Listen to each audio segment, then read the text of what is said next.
Halo teman-teman, perkenalkan nama lengkap saya Roswita Ngoduh. Saya biasa dipanggil Rosa. Saya siswa paket C PKBM Bravo Star, Mata Loko, Kecamatan Golewa, Kabupaten Ngada. Oke, baik teman-teman.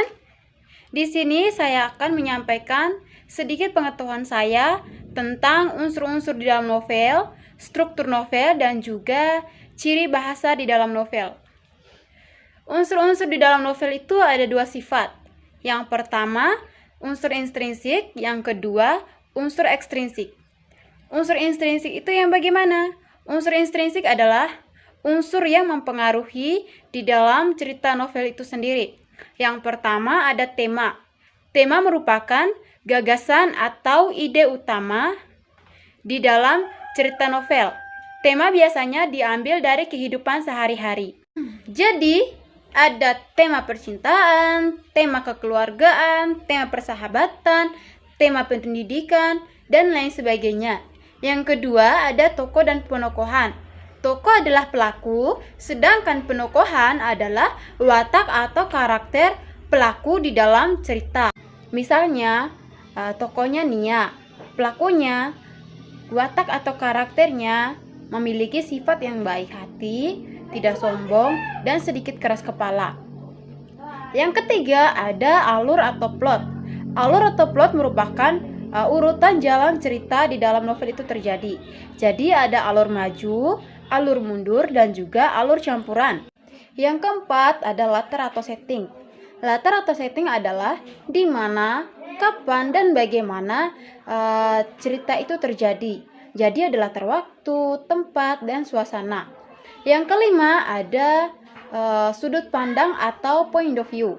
Sudut pandang atau point of view merupakan strategi yang dipakai pengarang untuk menyampaikan ceritanya kepada pembaca.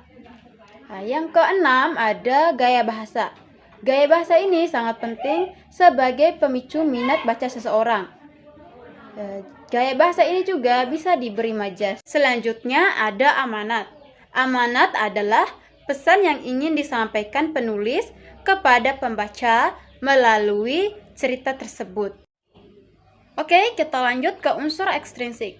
Unsur ekstrinsik adalah unsur di luar cerita. Yang pertama ada biografi dan latar belakang pengarang. Biografi dan latar belakang pengarang ini meliputi latar belakang pendidikannya, lingkungannya, tempat tinggalnya, dan lain sebagainya. Yang kedua ada nilai-nilai yang ada di dalam masyarakat. Ada nilai budaya, nilai sosial, nilai agama, nilai adat, dan sebagainya. Yang ketiga, ada kisah di balik layar pembuatan novel ini.